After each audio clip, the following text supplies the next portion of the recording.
Salam hormatly vatandaşlar. Men sizin hemmäňizi yetip gelýän Orada bayramy bilen gutlaýarym. Ve sizin ähli dua dileglerinizi Allah Taala kabul etsin.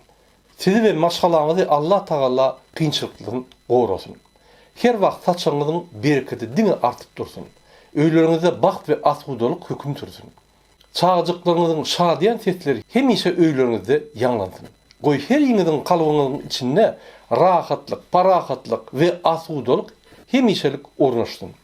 Madama rehimdar we mährli adam hökmüne öz durmuş ýoluňyzy şatlyk bilen dowam etmeňizi arzu edýär. Orada bayramyz gutly bolsun, edýändir.